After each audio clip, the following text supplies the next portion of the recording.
అధ్యక్ష, ఈ యొక్క స్లీపర్ బస్సులు ప్రమాదాలు ఎంత ఘోరంగా తయారయ్యాయంటే గంట ముందో 2 గంటల ముందో కుటుంబ సభ్యులు ఇంట్లో వాళ్ళకు ఫోన్ చేసి మేము వచ్చేస్తున్నాం అని చెప్తే ఆ గంట 2 గంటల్లో వాళ్ళు రాకుండా వాళ్ళు చనిపోయారని చెప్పని వార్తలు వచ్చే పరిస్థితి. అధ్యక్ష, ఇందుకు ప్రధాన కారణం ఈ స్లీపర్ బస్సుల్లో ఏమాత్రం ప్రమాణాలు పాటించడంలా, 2 డ్రైవర్లు ఉండాలా కానీ ఒక్క డ్రైవరే ఉంటున్నారు. సేఫ్టీ మెజర్మెంట్స్ ఏమి కూడా తీసుకోవటంలా, ఎక్కడా కూడా పాటించడంలా. అన్నిటికీ మించి మద్యం తాగి కొంతమంది ఆ వాహనాలు నడుపుతూ ఉన్నారు. ఆ మద్యం తాగారా లేదా అన్న టెస్టులు నిర్వహించడంలా. అదేవిధంగా ఎమర్జెన్సీ ద్వారాలు ఉండాలా. ఆఖరికి ఈ ప్రైవేట్ బస్సుల స్లీపర్ బస్సుల యాజమాన్యాలు కక్కుర్తికి లోబడి ఆ యొక్క ఎమర్జెన్సీ గేట్లను కూడా క్లోజ్ చేసి స్లీపర్లు ఏర్పాటు చేసి అన్ని రకాల ఇబ్బందులు జరుగుతూ ఉన్నాయి. అధ్యక్ష, 10 ప్రమాదాలు జరిగితే నాకు తెలిసి దాంట్లో 1-2 ప్రమాదాలు, మిగతా ఎన్ని కూడా నిర్లక్ష్యంగా జరిగిన ప్రమాదాలు. ఆ నిర్లక్ష్యంగా జరిగినప్పుడు ఆ నిర్లక్ష్యంగా ప్రాణాలు కోల్పోతే వారి మీద ప్రమాదాల కేసు పెట్టకుండా, అంటే యాక్సిడెంట్ కేసు పెట్టకుండా హత్య కేసు పెట్టాలని, ఇంపార్టెంట్ మ్యాటర్ హత్య కేసు పెట్టాలని, పీడీ యాక్ట్ పెట్టాలని చెప్పి నేను కోరుతూ ఉన్నా. ఎందుకని చెప్తున్నాడు అధ్యక్ష, ఇందాకే చెప్పా మీకు, ఒక యాక్సిడెంట్ 10 యాక్సిడెంట్లో ఒక యాక్సిడెంట్ జరిగితే దాని మామూలు యాక్సిడెంట్, కానీ నిర్లక్ష్యం కారణంగా ఆ యొక్క మనుషులు చనిపోతే ఎంత బాధాకరమో, ఆ కుటుంబాల శోకం ఎవరు చెప్పుకోవాలో ఒక్కసారి ఆలోచన సాగించండి. కాబట్టి వాళ్ళ మీద కఠిన చర్యలు తీసుకోవాలా. అన్నిటికీ మించి ప్రభుత్వానికి ఒక సూచన చేస్తున్నా, ముఖ్యంగా రవాణా శాఖ మంత్రి గారు రాంప్రసాద్ రెడ్డి గారు యువకుడు, ఈ రోజు ఈ యొక్క స్లీపర్ బస్సులో గాని ఈ బస్సుల్లో గాని టికెట్ల బుకింగ్ కి ఏదైతే అభి అని, రెడ్ అని, మా బస్సు అని చెప్పని బుకింగ్లు జరుగుతున్నాయి. వారికి ఏమాత్రం సంబంధం ఉండదు.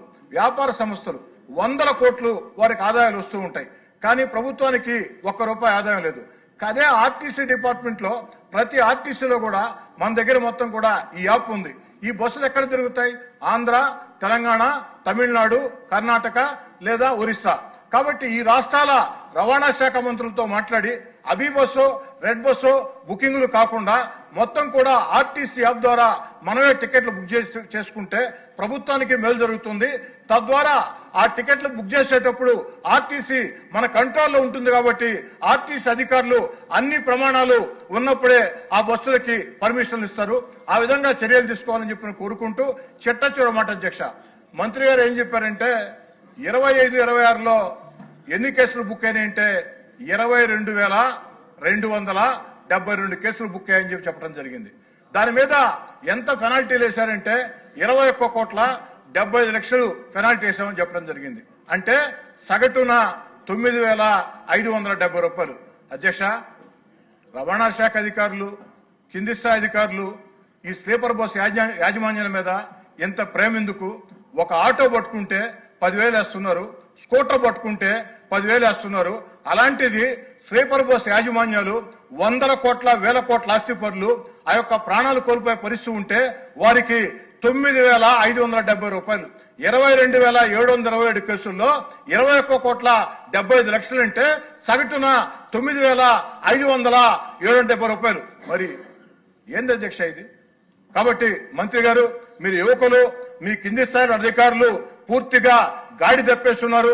వారిని కంట్రోల్లో పెట్టండి, బలంగా వారికి పెనాల్టీలు వేయండి, కఠినమైన చర్యలు తీసుకోండి. 2 డ్రైవర్లు పెట్టాల్సిందే, డ్రంక్ అండ్ డ్రైవ్ టెస్ట్ చేయాల్సిందే, ఎమర్జెన్సీ డోర్స్ ఉండాల్సిందే, సేఫ్టీ మెజర్మెంట్ పాటించాల్సిందే.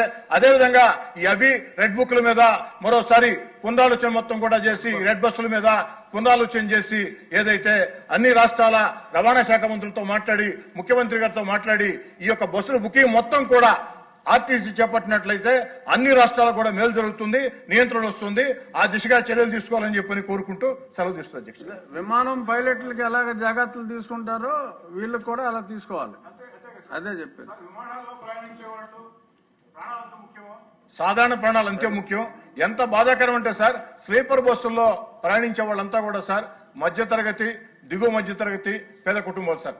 ఎంత బాధేస్తుందంటే 1 గంట 2 గంటల్లో ఇంటికి వస్తామని ఫోన్ చేస్తారు.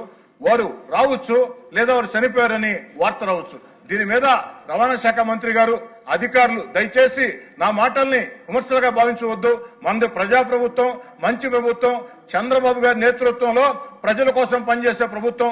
కాబట్టి అధికార యంత్రాంగాన్ని అదిరించి కదిలించి ముందు కొనసాగించి ప్రజలకు మేలు చేసే చర్యలు చేపట్టాలని వినయపూర్వకంగా మంత్రిగా